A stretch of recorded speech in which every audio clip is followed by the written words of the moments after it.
Hi all, my name is Shrishti and I'm your trainer. Today we are going to discuss a very important aspect of stress management, which is emotions management. Now you would be wondering that how emotions have become all the way more, all the way so important in today's communication and life. And the reality is that it is actually really important to understand your emotions. Now, what is emotions management? How do we manage your emotions? How do we manage our emotions? And how do we manage the emotions of the others? That's a big question that we need to answer. Today, let's let's understand what emotions mean, what is the meaning of emotions, and how can we, manage our emotions in the best possible manner. All right. What are emotions? Emotions are feelings. Emotions are feelings that one feels. Now there may be emotions of yourself, there may be emotions of the other person.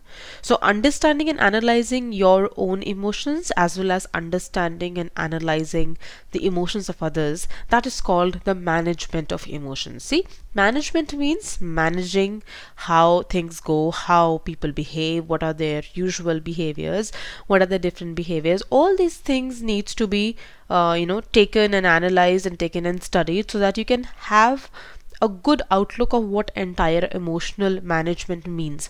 And why do you think it's important for the workplace? I think, see, when you're studying various aspects of soft skills, it is very important to understand how this entire things work and how it is going to add you, I mean, how it is going to enable you to have a good career or to help make people's career.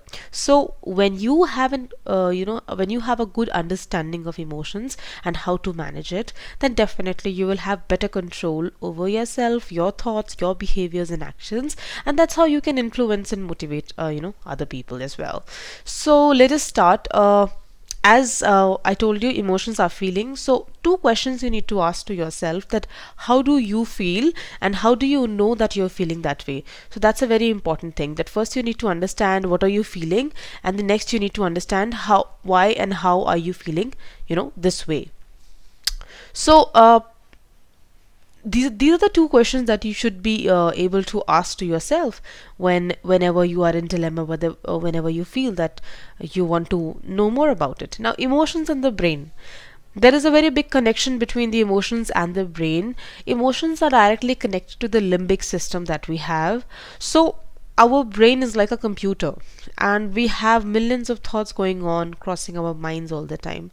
How do you think you can keep a track of all your emotions and be very productive and be able to take all the decisions with great clarity and with great understanding? This is possible only if you have a good understanding of your emotions, your thought process. And many times you must have seen people taking unnecessary decisions. You must have seen people taking very stupid decisions in their life because of, why? Because they're not able to manage their emotions very well. That is the reason they're not able to take the decisions at the right time. So this is also very important to know, that your emotions is actually connected to your brain. Nothing is happening out of your brain. So emotions are also a part of brain, that is, emotions are part of logic. So you can't say that I was feeling emotional or I was feeling to cry and that is why I took this decision. Or probably I was so depressed or I was so shocked that I took this decision. When you understand your emotions well, when you know how to react in certain situations, then you will be able to come up with the best solutions in your company, in your workplace, and in your life. All right. Emotions, next, it is linked to a very good example. Emotions are linked to memory and experience. You have a lot of memories of your childhood, of your during your school, your college. You have a couple of memories, you have many different memories and experiences that you have had. So your emotions are linked to your experiences. For example, when you go to a dark room, there are people who get frightened, who get scared. They can't go in the dark. Why do you think that happens? Because probably they are scared of the dark. Probably something might have happened in their past, in their childhood, that was related to that was related to that feeling of being in the dark, and probably at that time you were frightened, and that's why today you are feeling the same. So everything happens, everything has a link to your memory and your past experiences.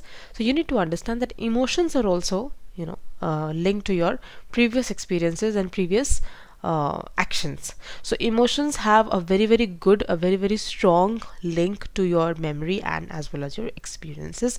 That's what we are trying to understand through this point. Now there's a great example in your document, which is babies feel emotions. Have you seen babies? They have emotions and they are able to express it well even without using any words. So emotion expression is very important, and it's very critical also at times. So expressing your emotions, let the people know about your emotions without saying the words, that's also an art, that's also a skill. So babies do that. Baby are able to put across the exact emotions that they are feeling towards a person, towards their parents, or towards whoever is around them. So I think babies is a very good example how they experience and how they put across their emotions to the other party. Now, next is understanding this link to memory and values gives you the key to manage your emotional response. Your emotional response can be very well managed by the link to this memory and values. Now, there are different positive actions that helps, that can help you to manage your emotions. We need to take care of them. We need to apply those strategies so that we can keep a track of our emotions. So, see, what I'm trying to explain is that emotions, we all humans, we are full of emotions. So, identifying your emotion at the right point of time is very, very important, and how to manage your emotions is also very, very important. Many times you are not aware of your emotion, and that is why you act or behave in a particular way. But when it actually comes to the action, you're not able to do the right thing. So it happens because you're not able to take care of your thoughts, you're not able to take care of your behavior, and eventually you're not able to take care of your actions that you take in your current life. So what are the different ways, what are the different techniques, what are the different strategies through which you can manage your emotions, that we are going to discuss right now. Now, the very first action, the very first strategy that I would like to discuss when it comes to emotion management is the exercise. See, exercising is very important. Exercising does not mean hitting the gym necessarily. Any kind of exercise can do. You should have physical exercise in your life, in your day. You know, your physical exercise can happen in the form of walking, it can happen in the form of dancing, it can happen in the form of jogging or going out in the park and doing some recreational activities, getting involved in any salsa classes, dance classes, or any Zumba classes, any kind of recreational activity that involves physical movements, that is called an exercise. That should be considered well under the exercise part. So make sure that your body is moving throughout the day and you have enough physical movements during the entire day to keep yourself going and flexible, right? So exercising is definitely, it's very very important, and being fit is also good. If you're fit, your body is going to release a chemical called dopamine, which is going to give you happy hormones. You're going to feel happy and active and alert. So exercise regularly. If you exercise regularly, then your emotions can be managed in a much better way. You will feel less angry, you will feel less frustrated with your life, and you will be more sorted with whatever you're feeling right now. All right, next is be kind to others. You have to be kind to others. You need to have empathy. You need to stop worrying about yourself and too much, and you need to see that what others are going through and how your situation is far better than theirs. So I think if you develop that kind of attitude within you, it's going to take you places, and you will be definitely ahead of your ahead of your time, ahead of the race. Next, I would like to discuss is be open and accept what's going on around you. So openness and acceptance is very important. Openness means trying to understand the viewpoints of the other person, not trying to negate them, not trying to show negativity all the time towards anything that happens around you. So I think that is very very important. So be open and accept whatever is going around you. Learn to appreciate, have that habit of appreciation, and avoid excessive criticism of others. Don't keep criticizing others for things. There's a general habit that people keep criticizing each other. People are actually in a habit of finding faults in others, whereas they don't think about themselves, what faults do they have and how are they dealing with it. So instead of just accusing and blaming other person, it's important that you have acceptance for how people are and how they are. So I think being open and having acceptance is really, really important. Next I would like to discuss is it's good to talk. Talking is important, and talking always helps. Talking does not mean unnecessary just speaking. Talking means something, if you want to express yourself, so express it out. If you have any kind of stress, if you have any kind of nervousness, if you have any kind of hesitation, make sure that you're expressing it to the other party. Make sure you're expressing it to other individuals around you, so that you don't have that burnout phase in your life. I think this is important. So keep talking to your friends when you're meeting them. Make sure that you're expressing yourself well to them. When you're meeting colleagues in your office, make sure that you are talking to them, whatever apprehensions you have about anything, or whatever issues you have with any people, you should be able to resolve them with ease.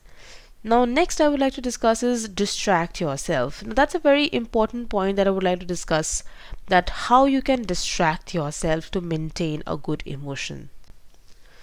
Yeah, so I was talking about distracting yourself. Now distract yourself, by distracting I mean, if you are feeling tense due to a certain situation, make sure that you're taking some time out to relax and de-stress yourself. Many times it happens, people go on holidays yet they don't feel relaxed, because probably they're taking their work to their vacation, and they're not able to give proper amount of time to their family. So I think that's very, very important, that always make sure that you're giving enough time to your family members. You're going you're giving enough time to your friends, and whenever you're hanging out, make sure that you are giving proper time to them. Next is don't give into negative thinking, which means don't surrender yourself if somebody is being negative about you or your work. Believe in yourself and believe in positive thinking. That's very, very important. Stay away from negative people. They're not going to benefit you. So surround yourself with positive people, so that you have some positive things going around. You have something productive to look forward to. And as I told you at the last session also, you should refrain from negative people and negative statements, so that there's a environment of positivity around you, and you feel like doing something good in your life. So I think this is very, very important. The next point after negative thinking that we have discussed is spend some time outside. Being in the fresh air, being in the nature, it's very important. It's not important that you should be shelling out a lot of money and spending a lot of money to exercise and to relax yourself. Enjoyment can happen with less money also. If you feel like enjoying, you can just go to your nearby park and you can play with your friends and you can de-stress yourself. It's not important that you have to shop and you have to spend a lot of money and you have to show off, then only you can have a good, you need to click a lot of selfies on Instagram. No, it's not going to work that ways. So yes, this is important that you spend some time with yourself outside, that is outdoors. Don't always remain inside or indoors. Try to go out always and try to interact with other people, try to interact with strangers, like in the nearby park or in your society or wherever you are living, wherever you are comfortable in, so that you have further interactions and you're feeling more healthy about yourself. Next point I would like to discuss is being grateful. Now gratitude is a very important thing that one must understand. Do you know what gratitude means? Gratitude means being thankful for whatever you have in life. Many of us have a lot of things in life, yet we don't have time to acknowledge the benefits that we have been getting so far. And in the end, what happens is that either we are not happy with where we are, or even we are not able to utilize the resources that we already have. So I think gratitude is something which is very, very missing these days. People don't have gratitude. They feel that this is something that I should have got, and this is something I was destined to have. It's not something that कि मेरे साथ ये I've got these resources. So be grateful for what you have. If you have got technology these days with you, if you've got a good laptop, if you've got a good tablet, if you've got a good mobile phone, be thankful for that. Be thankful for Google, that you're able to solve everything, you're able to search for anything these days. Be grateful for the parents you have, be grateful for the friends and family members that you have. You be grateful for the support system you have, be grateful for the studies you have, be grateful for the job opportunities you have in these days, be grateful for the independence that you have. I think everything matters. If you really look into things, if you really feel that yes, I have got a lot of things, then definitely that will change the way, change the outlook that through which it will alter the lens through which you are looking at the you're looking at the world. All right, now next, if I talk to you, is playing with your strengths. Now, have you heard about the SWOT analysis? It's a very famous analysis that people do. See, to do a SWOT analysis, you have to take a sheet of paper and make four quadrants. One is strength, and another is weakness, then there is threat and strength, weakness, opportunities, and threats. If you keep a track of your strength, weakness, threats, and opportunities, you will be able to identify, you will be able to know that these are the areas on which I want to work, I should be working on, and these are the areas I don't have to work. So keeping a SWOT of yourself is very, very important. So keep a track, keep a tab on your strengths. What are your strengths? What can you do the best? How are you different? How are you best in comparison to others? What field, in which field can you do the best work? That is important. Weakness. What is your weakness? What makes you feel weak? Or what makes you feel that this is something I'm not good at? You should write it down. When you write it down, you're very, very clear, and you are not confused in what you can do and what you can achieve. So you're, in a way, you're very, very clear about what you want to do. Then this is not something old fashioned. It's actually very, very important, and I myself have done it a lot of times. Like having a to-do list. When you're creating a to-do list, you always keep you always write down the items on the list, that this is something I want to do, and then tick it off. Similarly, when you have the strengths and weaknesses, you should write it down. These are my strengths, these are my weaknesses, this is what I want to improve, this is what I don't want to improve.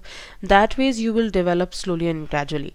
But if you don't know what your weaknesses are, if you don't know what your strengths are, if you don't know what your opportunities are, if you don't know what your threats are, then it's very difficult. You can't deal with people so well. You can't control your own emotions. You can't control how you're feeling. So I think this is a very, very useful strategy that you can keep it with you. All right. Then whenever you're feeling emotional, now there comes a very important thing, which is called applying reason to your emotions. Every emotion has a reason or logic, trust me. If you're feeling sad, there has to be a reason. If you're feeling depressed, there has to be a reason. If you're feeling very, very happy or overwhelmed with something, you have a reason. So everything you need to link. Any emotion that you're experiencing, you have to link it with a reason, that I am feeling this because I have this kind of emotion. I am feeling this because this is happening in my life. When you have reasons linked to each other, then you have better clarity of why this is happening to me. For example, you might feel tensed because of your recent assignment. You might feel I can't complete it on time, right? But how do you manage this kind of emotion?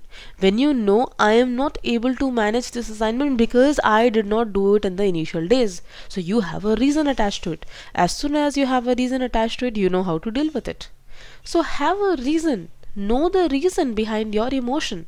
If you are angry at your mother, father, if you're angry at your brother, sister, know the reason why you're being angry to your mother, father. This ways, if you apply it on your own social support system, then you will be able to replicate it at your workplace as well.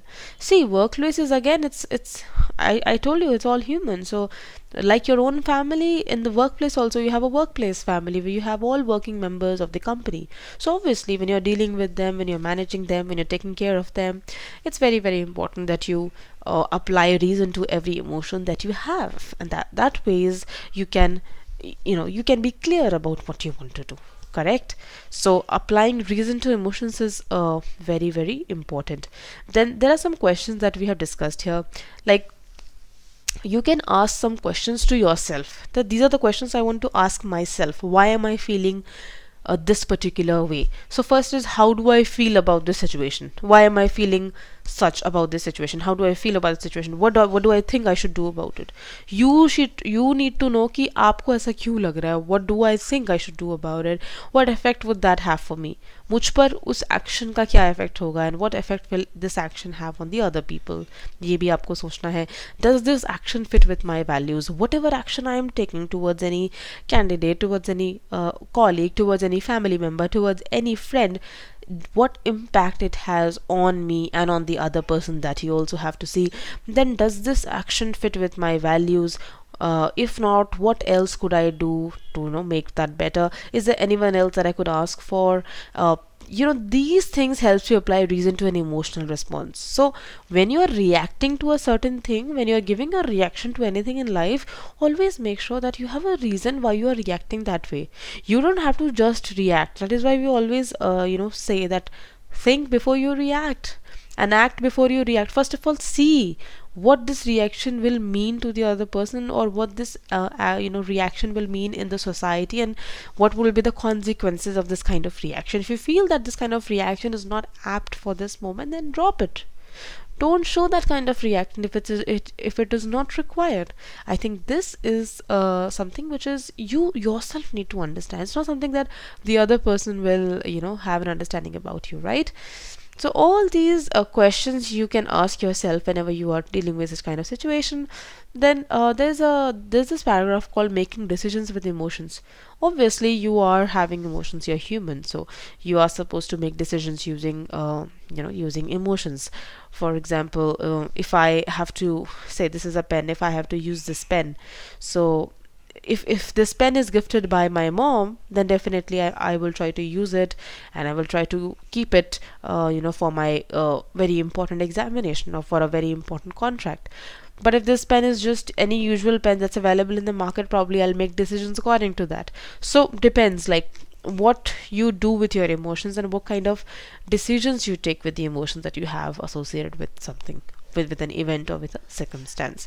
So all these things like decision making, and applying the reason to decision making, then all those questions and all the ways how you can manage the emotions, then understanding what emotions are, your association of emotions with the brain, understanding how you feel, how others feel. I think all these things, if you study them, if you understand them really, then definitely you'll have an understanding that, oh, I am reacting in such a way, probably there is some issue. So I think if you look at it properly, you are going to be good at it, right? Next, see, I want to also add one important thing which is called emotional intelligence. To have a very good emotion management, you should know about what emotional intelligence means. Do you know what emotional intelligence is? So there are different kinds of intelligences, like IQ. IQ is intelligence quotient, how intelligent you are. Then there comes EQ. These days EQs are very important and are taken in the workforce. EQ is emotional questioned. How managed you are, how professional you are when it comes to managing the emotion. That's also a study, by the way. So I'm going to throw some light on that. I'm going to tell you a little bit about it before we go further. So let's see what emotional intelligence is. It's the capacity of recognizing your own feeling as well as recognizing the feelings of the others. So it's a kind of skill, it's a kind of attitude that you build, that you know that this is how I feel and this is what the other person will be feeling. So that is called EQ. Now, what all things are important in EQ is like empathy. Empathy is a very important aspect in EQ. Okay, do you know what empathy is? Empathy is considering emotions of the others to take a decision. Then I think assertiveness, as we discussed earlier, assertiveness means being very clear about the rights that we want in life. So assertiveness is also a very important part of emotional intelligence. If you are assertive, then you are at the higher side of emotional intelligence. Your flexibility also matters. So do you know what flexibility is? Flexibility means whenever you are facing any situation, or if you get if you get an additional request for doing something, then you're able to suffice for that. Then there is anger management. Anger management is also very important. How do you manage your anger? Everybody is angry, everybody becomes angry, but there are strategies how you can control the anger. So anger management also becomes very, very crucial for emotional intelligence. Then we have time management. Time management is also very important. How do you manage time? Time, if time is precious and time is running, but if you are able to take care of your time, and if you are punctual, if you are doing things properly, then that is a big thing of handling the EQ. Next is trust is also very important. If you do not have trust with others, how will people trust you? If you do not understand what trust is, how are people going to trust you for business, for relationships? So trust is also a very important factor in emotional intelligence. Then comes stress tolerance. Stress, everybody is subject to stress, but what is the level of your tolerance? That also defines how high your emotional quotient is. Because at times what happens is, in the work situation, you get very angry at such situations, so probably due to certain deadlines, you react in a specific or behavior a specific way, whereas you shouldn't have behaved in that particular ways. That's called stress tolerance. So do you have stress tolerance? Do you have right amount of stress tolerance? That is the question. Stress tolerance is also very important in managing the emotional intelligence.